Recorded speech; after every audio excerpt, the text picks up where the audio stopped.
March, allegations of targeted violence, intimidation and forced displacement have mounted in Bangladesh. This has thousands of cases, real names, real complaints, yet the denials continue. This is not a rumor, this is not exaggeration as claimed by Bangladeshi media and UNICEF stooges. This is the truth. Over 2,900 documented cases of persecution and counting. Homes attacked, temples targeted, families living in fear while the establishment looks away. Yunus is of course claiming innocence, but leadership is not just about speeches and statements. Leadership is responsibility. And when mob rule replaces rule of law, silence becomes complicity. India has drawn its red line. The world is watching, and tonight on Tacks, we cut through denial and demand answers, because justice delayed is justice denied, and persecution cannot be brushed under the carpet. We have rejected the false narrative that has been projected in Bangladesh.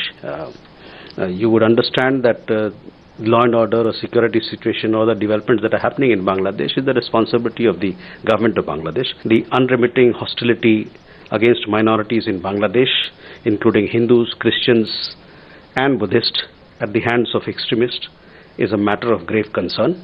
Over 2,900 incidents of violence against minorities, including cases of killings, arsons, land grab, have been documented by independent sources. These incidents cannot be brushed aside as mere media exaggerations or dismissed as political violence. So India has formally flagged 2,900 documented incidents of violence against minorities in Bangladesh. But at home, a familiar chorus of apologists has moved swiftly to soften India's accusations and deflect. From clerics dismissing the violence as not genocide to political voices equating targeted attacks in Dhaka with unrelated lynching cases in India. In fact, Iltija Mufti of the PDP said that India is not Bharat or Hindustan. The name is Lynchistan. Her comments were echoed by many others like the AIMIM and a section of the Congress. Listen it. देखिए, बांग्लादेश में जो हिंसा हो रही है उसकी पूरी तरह मैं मजम्मत करता हूं, कंडेम करता हूं, मैं घोर निंदा करता हूं। हम तो चाहेंगे कि भारत सरकार भी इंटरवीन करे, वहां की सरकारें जो है वो भी इंटरवीन करके रोके इसको कि कहीं पर भी माइनॉरिटी के ऊपर देखिए इस तरह अत्याचार नहीं होना चाहिए। वहां पर भी हो रहा है, हम कंडेम करते हैं। साथ ही साथ हमारे भारत देश के अंदर भी हो रही है ना मॉब लिंचिंग। हर आए दिन देखिए मुसलमानों को कभी गाय के नाम पे, कभी JSR नहीं बोला उसके नाम पे मॉब लिंचिंग कर देते हैं। तो हम तो उसकी भी निंदा करना चाहिए, सबको सब निंदा करना चाहिए। इस तरह की किसी को कायदा कानून अपने हाथ में लेने का अधिकार है ही नहीं। बांग्लादेश में जो हुआ बिल्कुल गलत था, मैं उसका निषेध करता हूँ। इस तरह का होना बिल्कुल गलत। वहाँ जो हुआ वो गलत है, वहाँ होता है। यहाँ ये यही करते हो ना आप, यहाँ मुसलमानों का लिंचिंग का कम करते हो, लेकिन यहाँ हो रहा है वहाँ, इसलिए उधर होना चाहिए, ऐसा बिल्कुल नहीं। ये गलत बात है। हत्या जो की जा रही है वो गलत है, इसमें कोई दो राय नहीं है। इस्लाम किसी की हत्या करने को नहीं कहता। जो लोग इसको जेनोसाइड कह रहे हैं, कहां से जेनोसाइड है मुझे बताइए आप। यहाँ के लोगों को उसकी क्या फिक्र? जो लोग हिंदुओं का दम भरते हैं, उनको सरहद के पार हिंदू मर रहा है उसकी तो फिक्र है, लेकिन अपने देश के अंदर मुसलमान मर रहा है उसकी फिक्र नहीं है। But Bollywood, or at least one section of it, is also conspicuous with its silence. And now questions are being raised from within the film industry. Actor Jayaprada has questioned why some are silent in the name of secularism. Janvi Kapoor called for condemnation of all forms of extremism. Meanwhile, actor Manoj Joshi questioned the selective outrage, asking why those who raised voice for Gaza will not speak up now. Actor Kajal Agarwal too sounded an alarm, terming this as a wake-up call for all Hindus. But the eyes that were once on Gaza seem to be now looking away. Alia Bhatt, who had shared a post on her Instagram speaking up for children in Gaza, is yet to speak on the children in Bangladesh. Or even Samantha Ruth Prabhu, who has been amplifying Instagram posts that call out Israel's attack on Rafah, has not shared a single post on Bangladesh. Priyanka Chopra, who highlighted the devastating impact of Israeli military operations on children in Gaza, has drawn silence. Well, let's talk about Radhika Apte. resharing a series on videos and posts about the Rafah attack, has not even shared a statement. There are many names, whether it is Dia Mirza or even Richa Chadha. The civilian atrocities in Gaza did merit that outrage. We are not against that. But don't the Hindu lives in Bangladesh matter too? Bangladesh में टिपू चंद्र दास नाम के एक मासूम हिंदू भाई को भीड़ ने मिलकर मार डाला। सिर्फ मारा ही नहीं, उसे पेड़ पर बांधकर और उसे आग लगा दिया।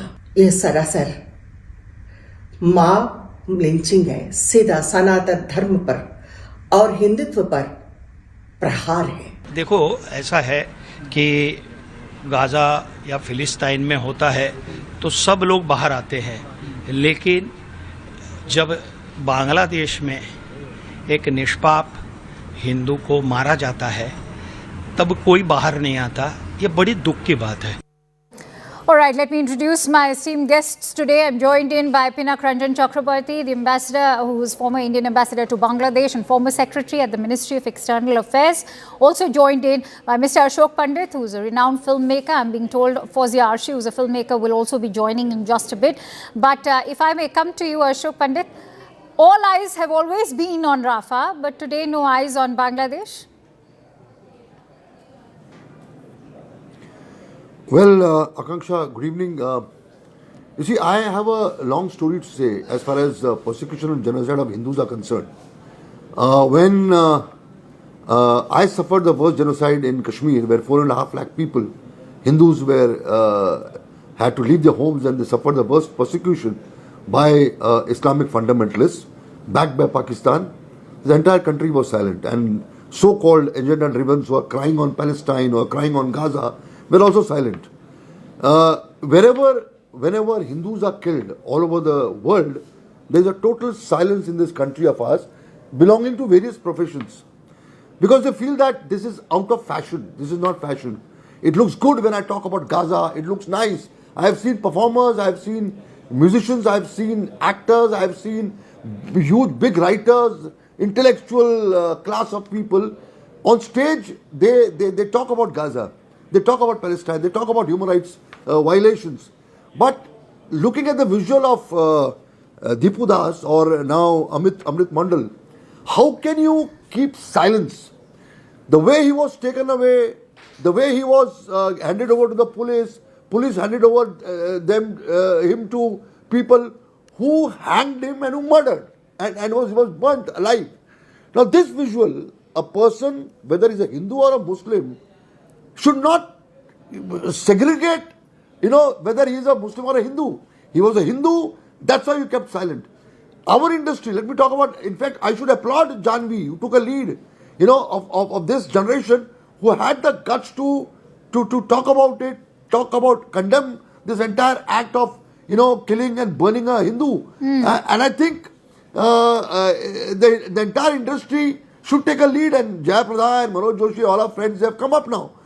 I really can't understand what makes you stop, what makes you silent wherever a Hindu is killed or massacred or the entire community is on the streets, on the roads. Okay. Why there is a difference? I today, with due respect to Javed Akhtar, who has been talking left, right and center on genocides, on killings and murders, he belongs to an intellectual caste. He should have been the first person to come out. He should have been the first person to condemn the killing and murder of Dipu Das and Amrit Mandal. But when it happens to some person with Khan or something like that, okay, you stand up. So you are creating a divide between both the communities.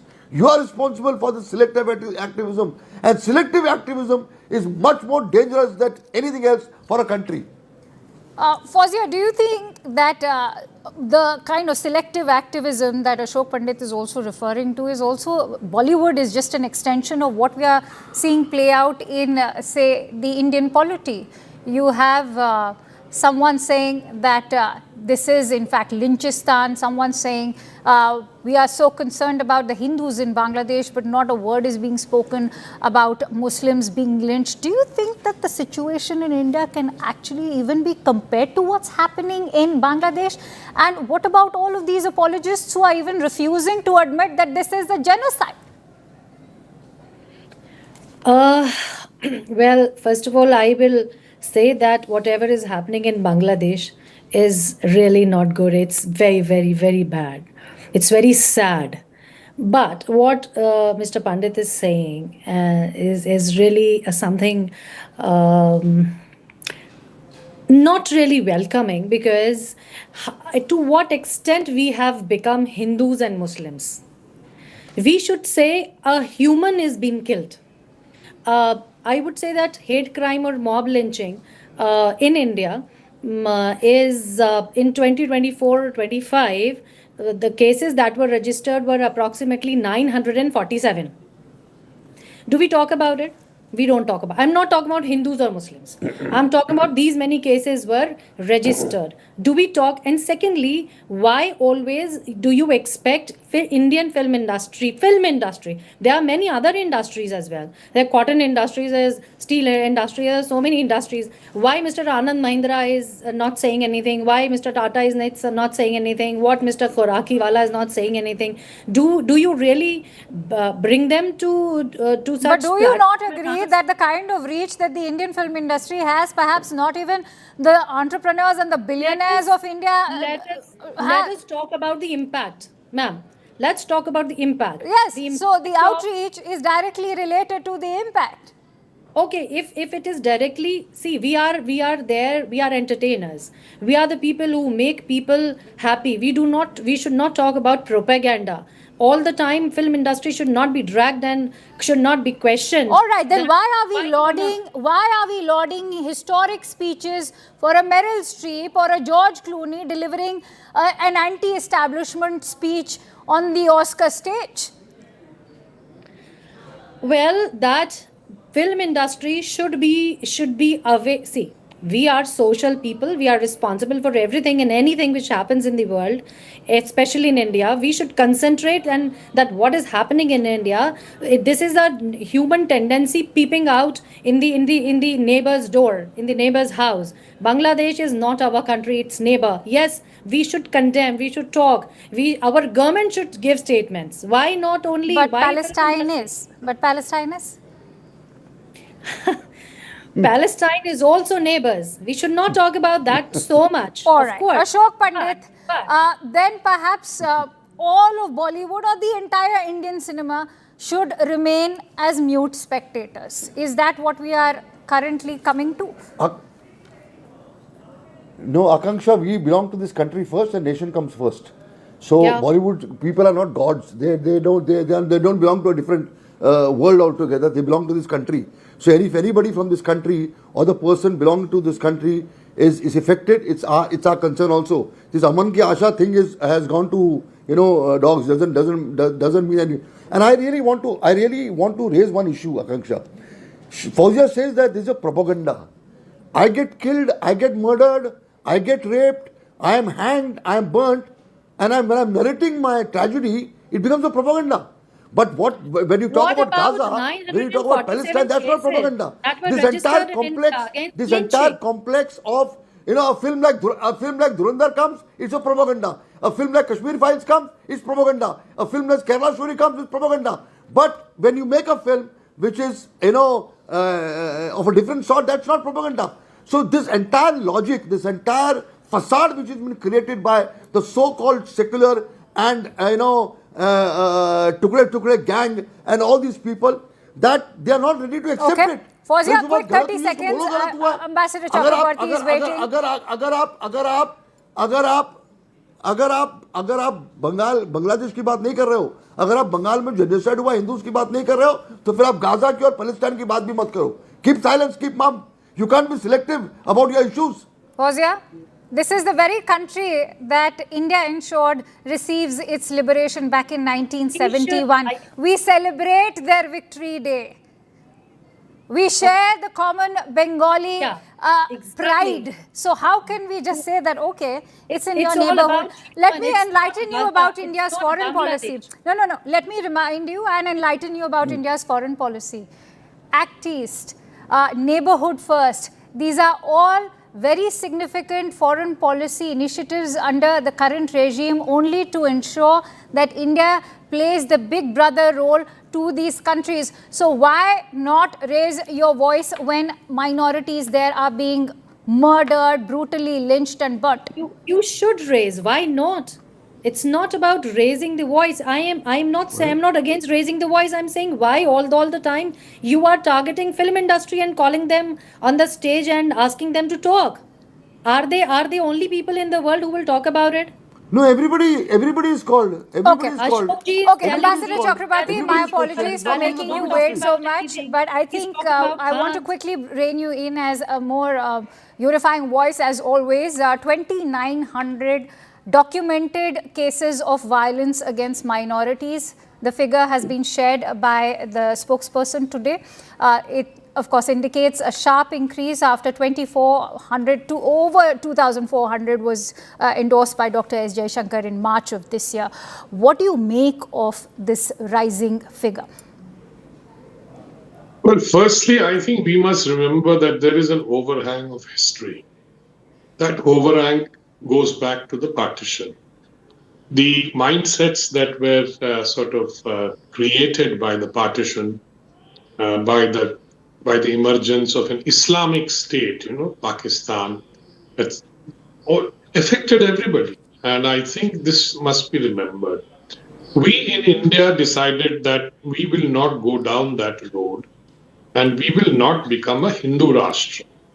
We will remain a secular Rashtra. The reasons were very clear. We had a large Muslim population here. So people, I think the leaders of that time thought that let's, quieten things down. Let's be secular. Let's treat everybody equally. No religion must get precedence. That was not the case in Pakistan, where it became Islamic. And don't forget that in 1947, there was a huge exodus, from both sides. More, I suppose, from the other side than from here.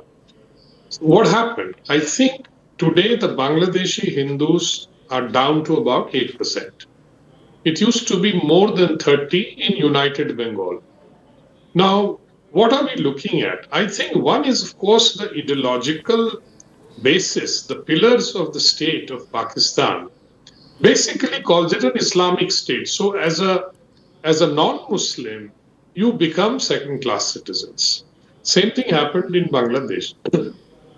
Not just 47, but I think after that also during East Pakistan, the exodus continued. I mean, it used to spike sometimes when there was political trouble or some kind of, violence there. 65 war, it went up. 71, we all know how many people came to India. And after that, it kept on coming. I mean, it never stopped.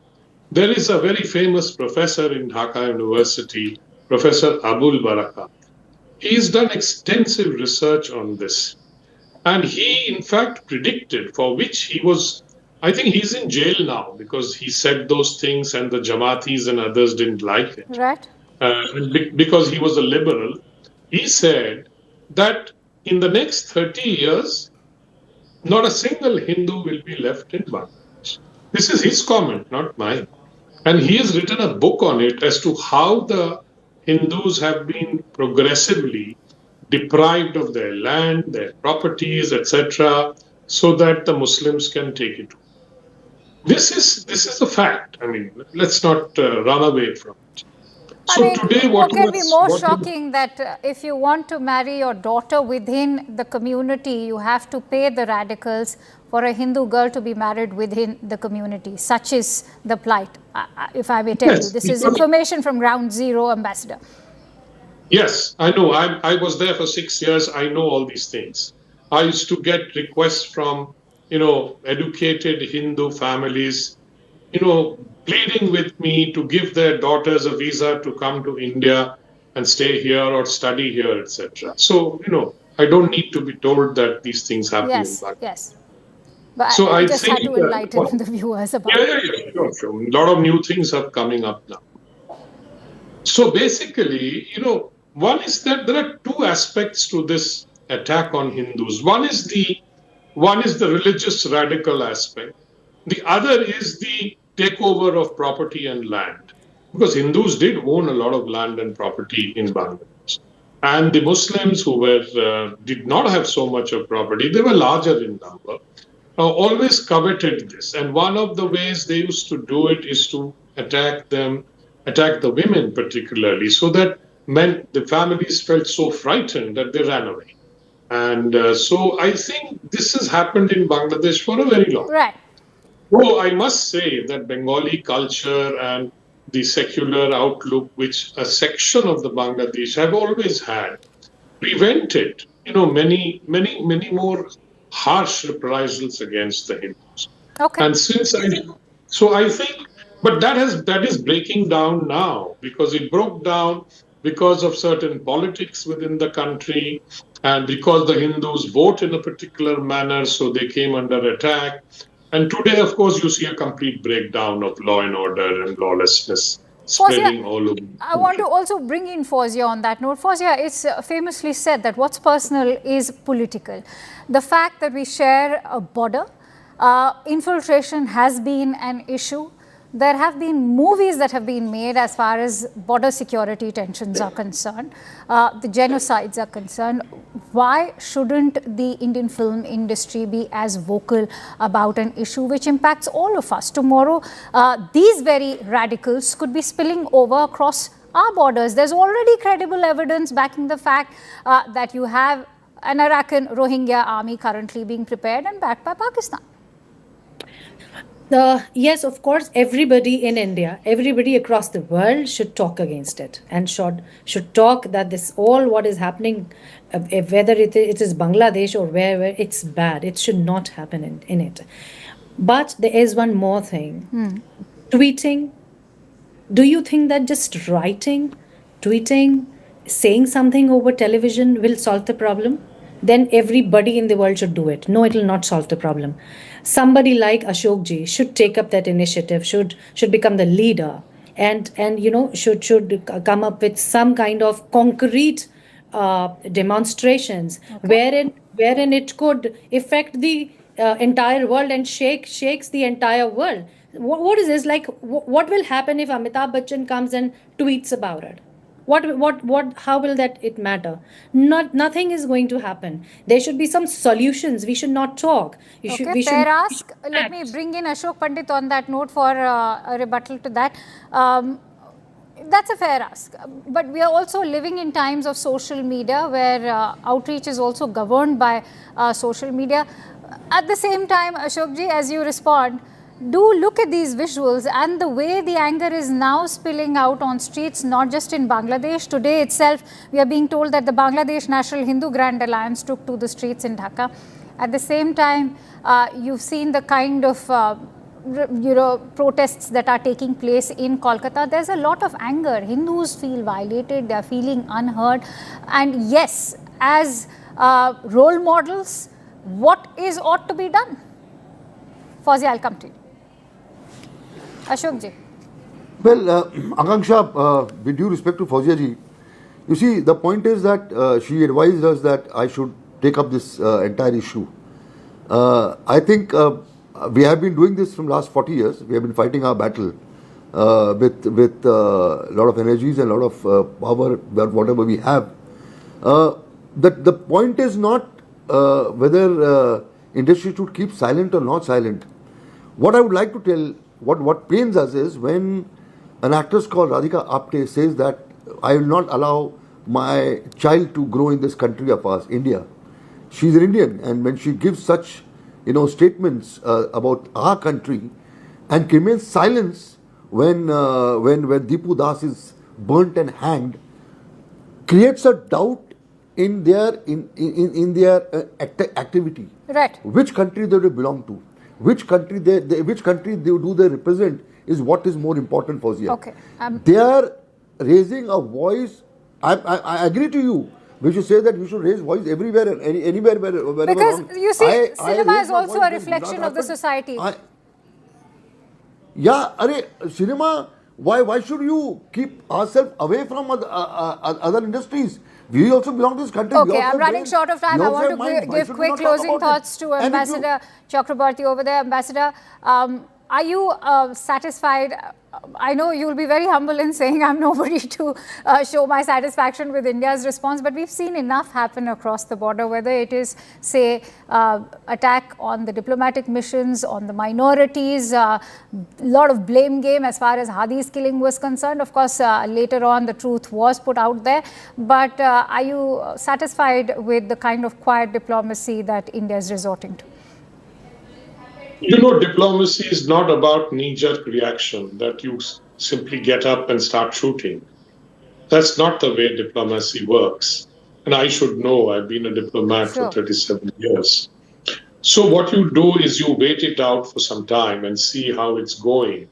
After all, it is an internal problem in that country. And we have a very important rule in international relations, which of course the big powers don't tend to ignore. That is, you don't interfere in the internal affairs of another country. This is a very well laid out international sort of dictum or a policy that everybody has to follow. Generally, it is supposed to be. But then that doesn't mean that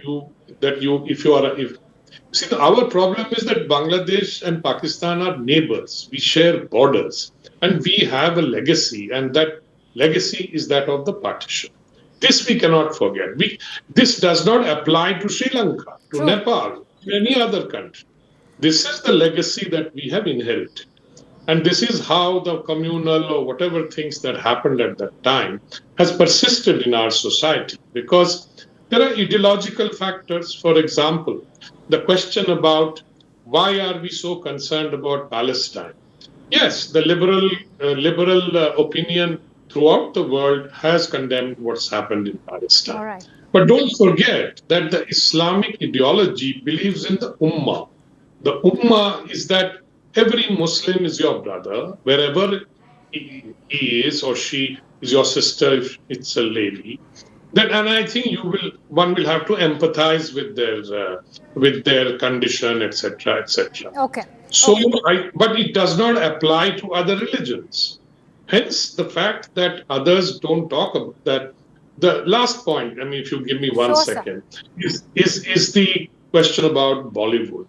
I think Bollywood is a different world and different creatures living in it. They believe that they have a very secular and they have which is probably true, that we have so many people of different religions involved in Bollywood. I suspect that there is a little bit of fear that if you speak out too much, then you won't get your next contract.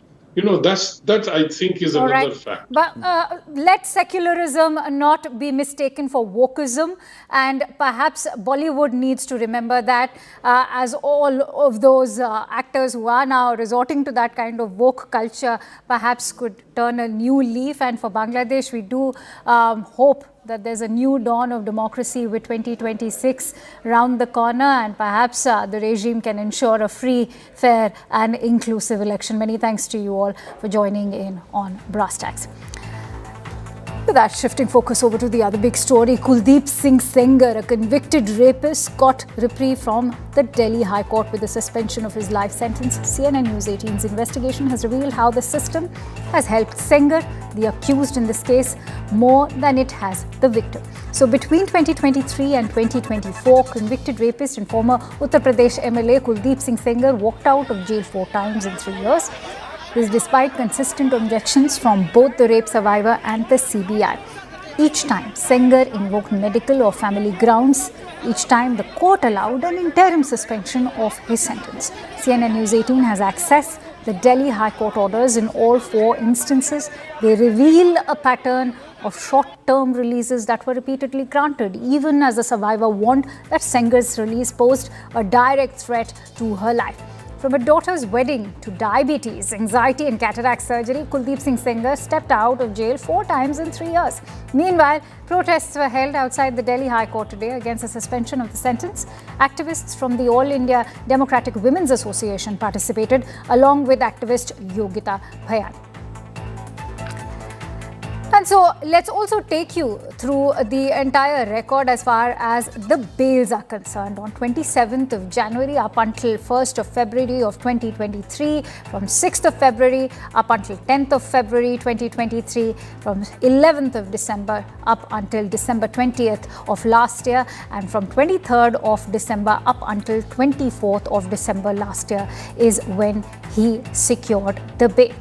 So Sengar got the interim bail for his daughter's wedding. This was in 2023, to be precise, on 27th of January. He claimed that ceremonies were held in Gorakhpur and Lucknow, and that is why he sought extension of his release.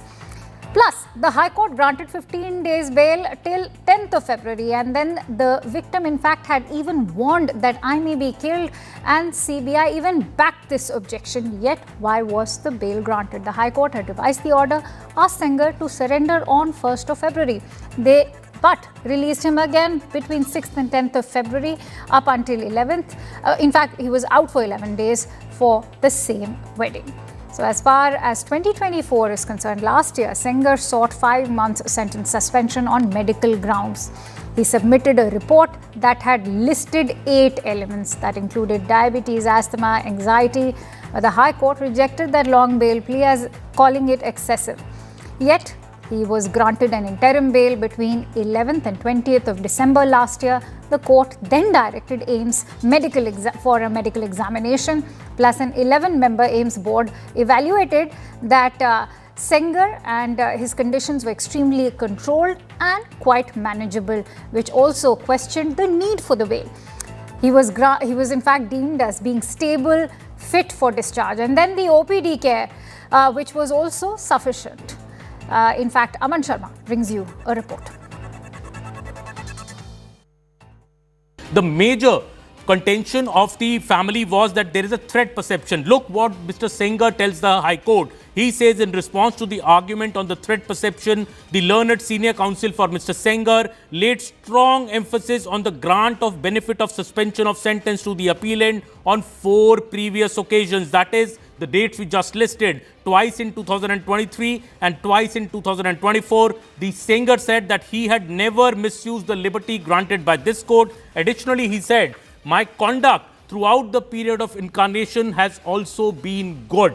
That is what Mr. Sengar is saying. So the 4 previous occasions that Mr. Sengar got bail on, he used that in the final hearing in the High Court for the permanent suspension of his sentence to say that since I did not misuse my liberty, give me complete, if I'm let out finally for forever after permanent suspension of sentence, I will not be a threat to anybody. And this is what has led to also contributed to him getting this big relief from the High Court. The main point here is that what we have dug out from the court records, that this bails, interim bails on 4 occasions happened despite strong objections from the rape victim as well as the CBI. Sengar received these 4 bail occasions earlier for 23 days in total. Despite these objections coming from the victim family as well as from the CBI, the Delhi High Court suspended Sengar's sentence permanently on December 23, saying it could not keep him in custody merely because of the apprehension that the police or the paramilitary forces may not properly safeguard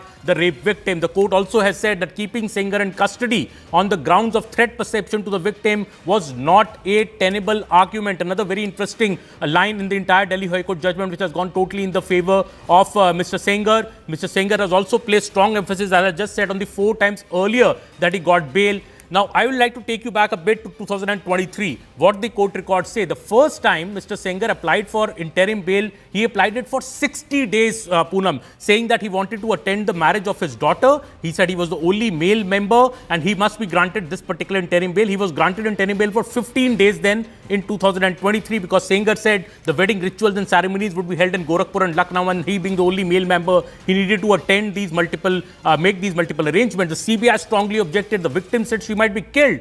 That made the Delhi High Court cut down his interim bail by a few days, letting him go out on two intervals, after he returned to jail after the initial ceremonies of the marriage. But what happened in 2024 is very stark when he's citing these ailments like cataract, anxiety, to say that he needs to be admitted to AIMS. And one very interesting thing has happened there, which I would like to read out, that when he was admitted to AIMS, what happened then? It is that AIMS on 13th December 2024, I would like to point out these documents to you. AIMS sent a letter to the CBI director saying what? It said that the medical team evaluating and treating Mr. Sengar has raised concerns regarding the large number of individuals visiting the patient. The high volume of visitors is compromising, the AIMS said, the medical care and is impacting the routine operations of hospital functioning. So this is what AIMS told the CBI, that the days that Mr. Sengar was admitted to the AIMS, a private ward, there was a huge number of people visiting him. These could have been his supporters, they could have been his family members, but it was a huge number which was impacting the medical care and the routine functioning of the hospital. All right, shifting focus now. The Madurai bench of the Madras High Court is pushing for legislation to regulate internet usage by children, citing concerns over social media misuse and the need to protect young users. The court suggested that India could follow Australia's lead, which recently, banned social media for children under 16. Until such a law is framed, state governments are urged to create awareness plans on child rights and safe internet practices. The court's recommendation comes amid growing worries about children's exposure to harmful online content. This includes pornography and child sexual abuse material online. So, Justice G. Jayachandra and Justice K.K. Ramakrishnan emphasized parental responsibility in safeguarding children, highlighting the importance of parental control apps on devices as well. So the debate around banning social media for kids is gaining traction, with proponents arguing it shields children from cyberbullying and harmful algorithms. On the flip side, critics argue that teens may bypass bans using VPNs or fake ages, potentially exposing them to darker online spaces with less oversight. Those in favor argue that a blockade like this would ultimately boost mental health by reducing anxiety, depression, and self-harm. The argument against such a law is that vulnerable youth might also be isolated from crucial support communities and information, and that could exacerbate their situation. So by limiting access, governments can counter addictive platform designs, reducing excessive screen time and promoting healthier digital habits. But the age verification processes required for such bans raise more concerns about invasive surveillance, normalizing a level of monitoring that's hard to reconcile with democratic values. So such a ban could also hold platforms accountable, forcing them to implement better child safety measures. But restricting access could hinder teens' ability to express themselves and engage in democratic discourse. Listen in to what Australia's Prime Minister Anthony Albanese had to say when he announced the ban. This is indeed a proud day to be Australian, because make no mistake, this reform will change lives for Australian kids and allowing them to just have their childhood, for Australian parents, enabling them to have greater peace of mind, but also for the global community who are looking at Australia and saying, well, if Australia can do it, why can't we? Joined in by Ashutosh Srivastava, who's a renowned lawyer at the Supreme Court. Thank you so much, Ashutosh, for joining in.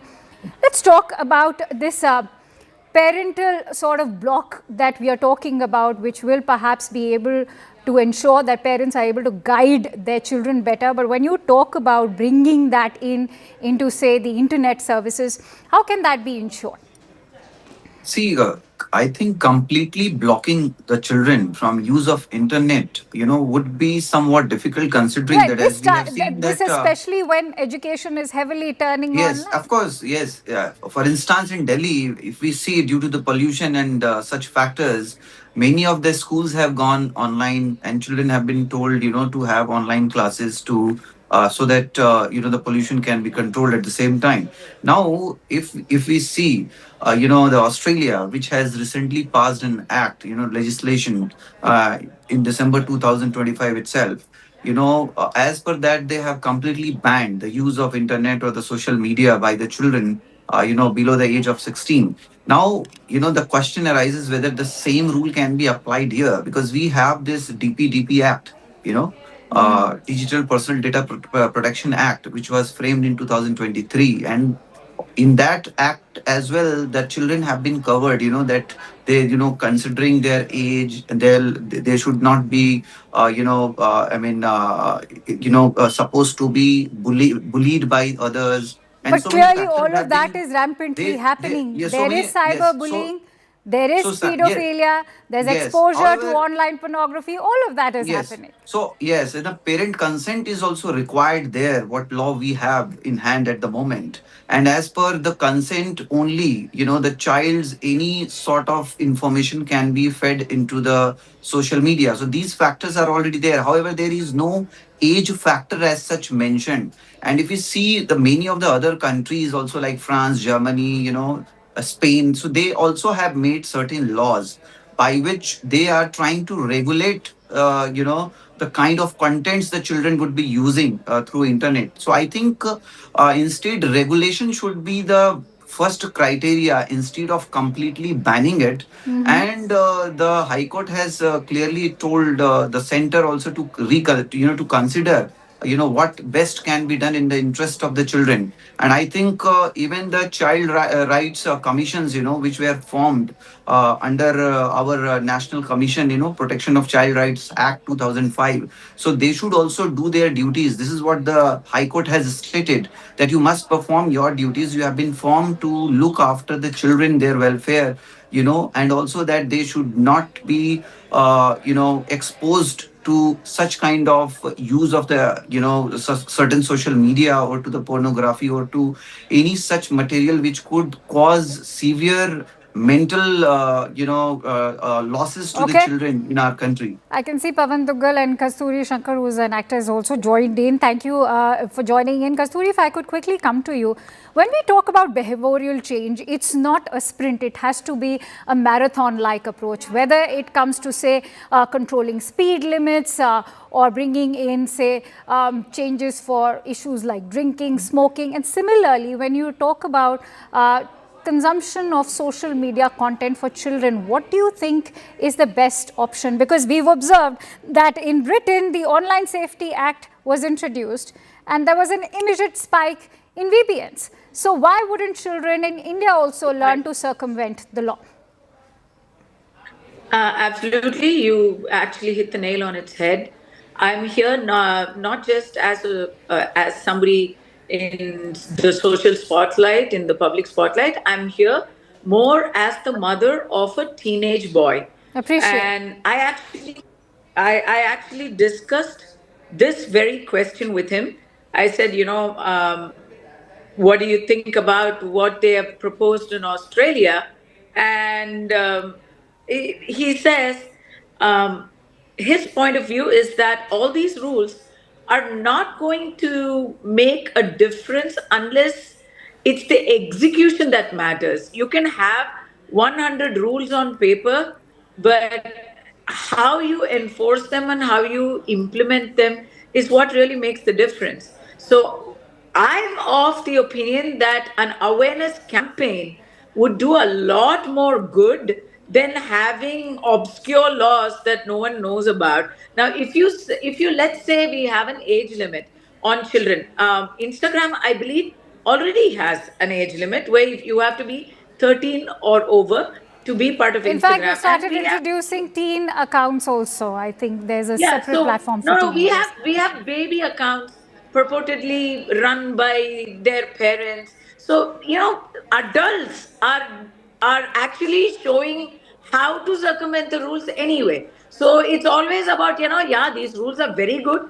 हमारे पड़ोसन के बेटी बच्चों बच्चों के लिए ये तो बहुत अच्छे rules है मेरे लिए नहीं. I don't need to follow the rules. So we have adults who will show their children how to circumvent the rules. Okay, Now, stay with children me, being Kasturi. I fully also screen quickly children. want to bring in Pavan Dugal, who's a cybersecurity lawyer as well. So, Mr. Dugal, in your opinion, whether it comes to say robust age verification, ensuring there is teenage-friendly content served online, how can social media platforms ensure this?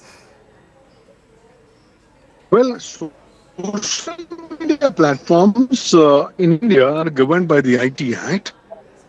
They are only for the due diligence.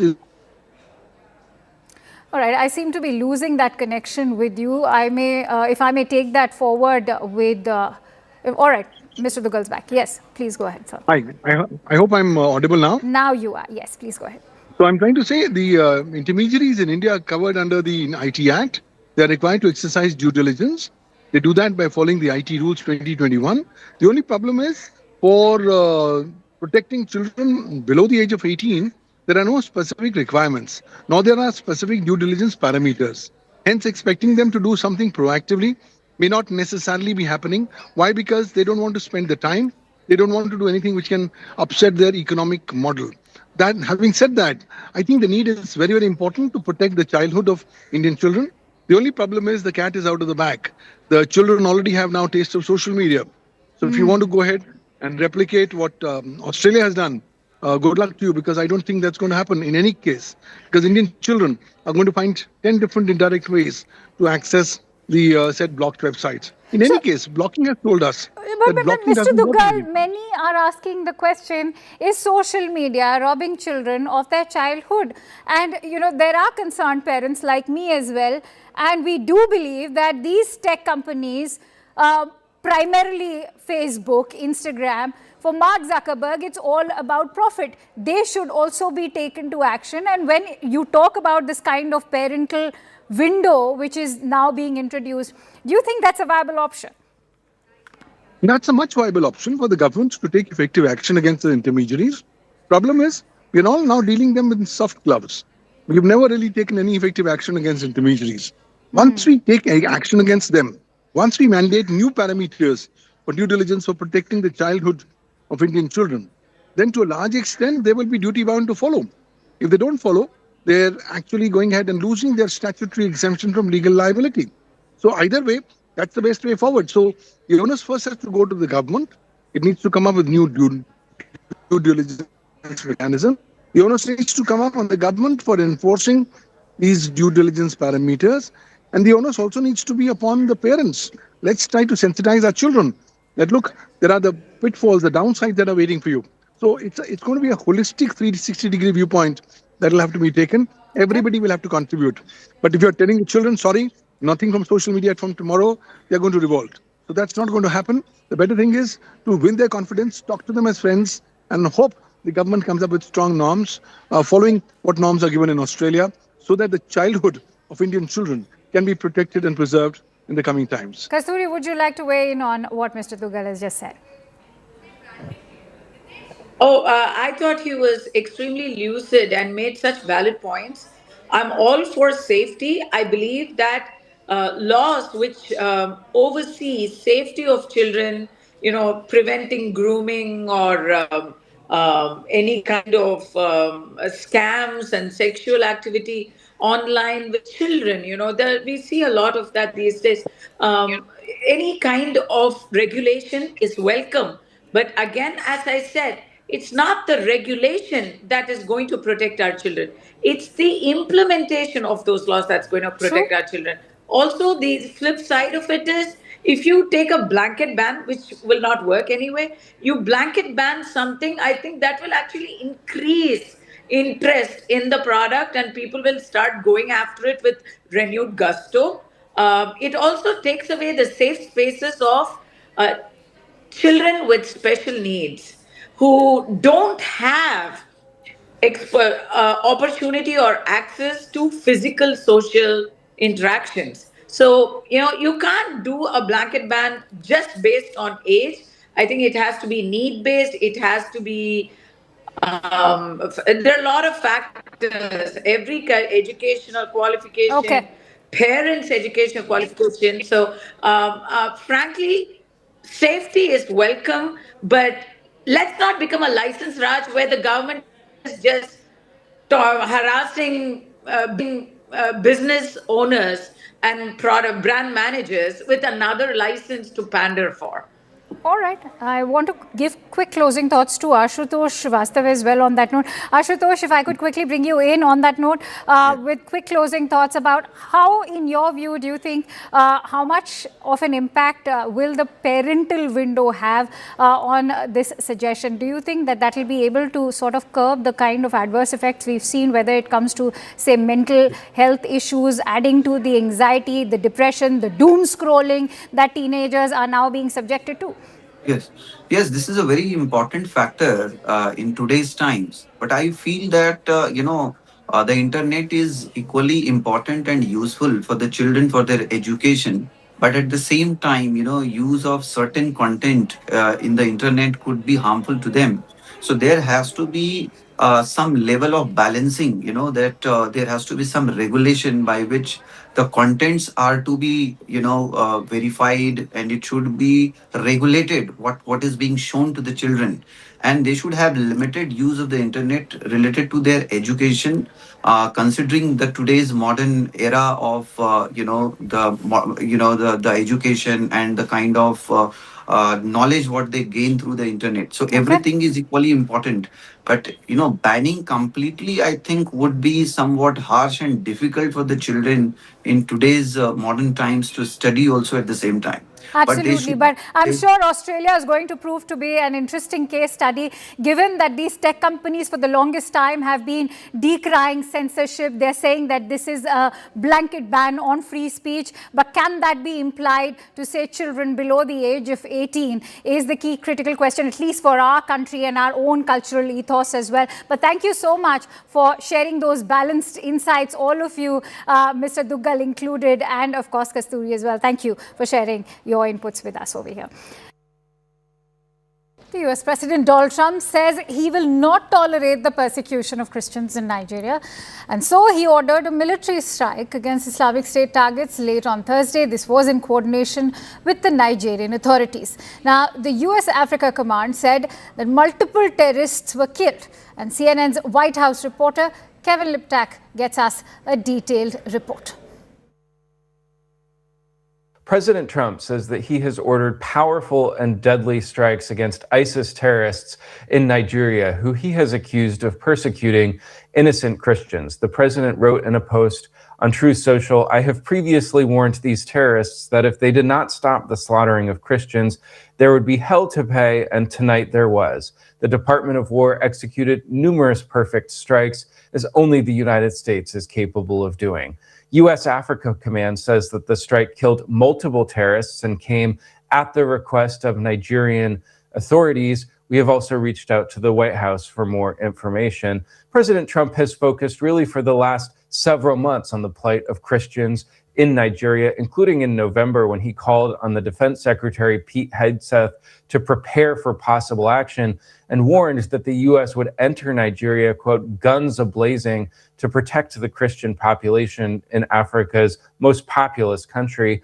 In the fall, the president accused Nigeria of religious freedom violations, claiming that, quote, Christianity is facing an existential threat in Nigeria, and designating the country a country of particular concern. Now, the West African nation has grappled, for years with deep-rooted security problems. They're driven by various factors, including religiously motivated attacks. Observers say that the violent conflicts can arise from communal and ethnic tensions, as well as disputes between farmers and herders over limited access to natural resources. Both Christians and Muslims, which are the two main religious groups in Nigeria, have been victims of attacks by radical Islamists, according to analysts. But the plight of Nigerians, Christians in particular, have been an animating subject for American conservatives who have urged President Trump to do more to protect the Christian population there. President Trump has cast himself as a peacemaker. He did enter office vowing to end foreign conflicts, but he has also ordered up strikes on Iran's nuclear program. He's amassed a major military presence on Venezuela, making clear that he will still use the military when he deems it necessary.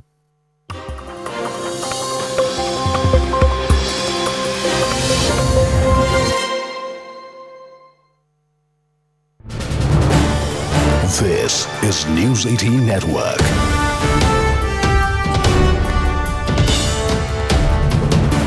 India's largest news network. Dipu Chandra, former diplomat with us, Shehzad Poonawalla, national spokesperson of the BJP with us, Kamru Chaudhary, political analyst, and Advaita Kala, author. My namaste, Jai Hind and Vande Mataram. My sincere apologies for keeping you waiting, but thought that beautifully conceptualized and curated intro merited the attention of the viewers, and I hope it made some sense to all of you too. Thank you very, very much. But Ambassador Dipu Chandra, which side of the fence are you on?